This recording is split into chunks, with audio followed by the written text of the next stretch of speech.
Canadian Prime Minister Mark Carney has landed in Beijing, stepping onto Chinese soil for a visit that carries enormous weight for both countries. This marks the first official visit by a Canadian leader in nearly a decade, a moment that many thought might never come after years of diplomatic chill. The world's eyes are on Beijing as this trip signals a possible thaw in years of frozen relations. International media and analysts are watching closely, hoping for signs of progress. Carney faces the dawning challenge of rebuilding bridges with China, all while protecting Canada's core values and national security. Every move is being scrutinized. The visit is not a celebration, but a careful, high-stakes negotiation. Carney must address trade disputes, security concerns, and a deep mistrust that has built up over the years. Canadians are hoping for economic relief, especially in agriculture and natural resources, sectors that have suffered from strained relations and lost opportunities. Yet many remain wary of China's human rights record, and there is pressure on Carney not to compromise Canadian principles for economic gain. Carney must walk a fine line, balancing the urgent need for economic growth with the responsibility to uphold Canadian values and international commitments. The global order is shifting rapidly, and Canada can no longer afford a relationship with China defined only by crisis and confrontation. New alliances are forming, and old ones are being tested. Carney's mission is to chart a new, independent foreign policy course for Canada, one that reflects both pragmatism and principle. The ultimate goal is to build a resilient relationship that isn't solely crisis-driven, but can withstand future challenges and disagreements. The world is watching to see if Canada can successfully navigate between US and Chinese interests, maintaining its sovereignty and influence. This visit is a calculated gamble, but one the government believes is necessary to secure Canada's future prosperity and security. The stakes are high, and the outcome could redefine Canada's role on the world stage for years to come. Carney's calm, analytical approach will be put to the test as he walks a diplomatic tightrope, facing both opportunity and risk at every turn. The future of Canada-China relations may hinge on what happens in Beijing this week, shaping not just bilateral ties, but Canada's place in a changing world. The roots of today's tensions trace back to December 2018, a month that would mark the beginning of a prolonged diplomatic standoff between Canada and China. That's when Canada, acting at the request of the United States, arrested Huawei CFO Meng Wanzhou at Vancouver International Airport, igniting a global firestorm. In swift retaliation, China detained Canadians Michael Kovrig and Michael Spavor, plunging bilateral relations into a deep freeze that would last for years. For over 1,000 days, the fate of these individuals dominated international headlines, paralyzed diplomatic progress, and became a symbol of the growing rift between the two nations. Even after their eventual release in 2021, the damage was done. Trust between Ottawa and Beijing was deeply fractured, and suspicion lingered on both sides. China responded by targeting key Canadian exports, canola, pork, and beef, inflicting significant economic pain on Canadian farmers and businesses, and sending a clear message that economic ties could be weaponized. Ottawa's decision to ban Huawei from Canada's 5G network further angered Beijing, deepening the technological and political divide between the two countries. Diplomatic channels fell silent, with embassies operating at a minimum and trade increasingly used as leverage in a broader geopolitical conflict. The relationship failed to recover, as years of strained communication, mutual suspicion, and retaliatory actions became the new normal. Now Mark Carney's visit marks the first real attempt in years to move beyond this legacy of bitterness and mistrust, signaling a possible thaw. The challenge ahead is immense: to overcome deep mistrust, rebuild confidence, and restore functional dialogue between two major global players. The stakes are not just economic. This is about Canada's ability to engage with a rising global power, and about shaping the future of international cooperation. This visit is a crucial test of whether the two countries can finally move past a decade of confrontation and begin to chart a new course forward. Why now? The timing of Carney's visit is no accident. Quiet back-channel talks have paved the way, as both sides realize the costs of estrangement are too high. Global trade is more unpredictable than ever, especially with Donald Trump's return and uncertainty over CUSMA. Canada's economic dependence on the US is risky. Diversifying trade is now urgent.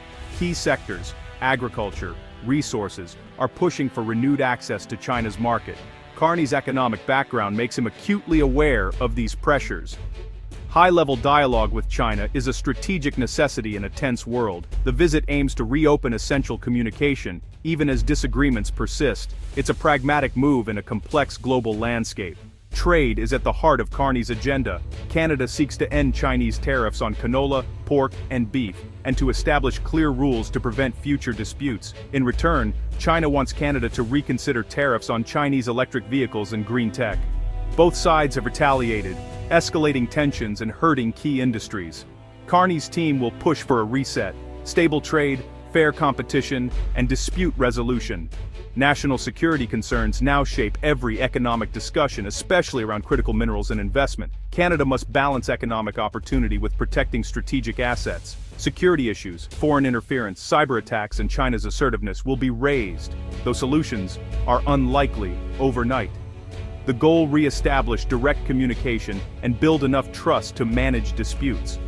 Progress here could unlock billions in trade and restore confidence for Canadian exporters.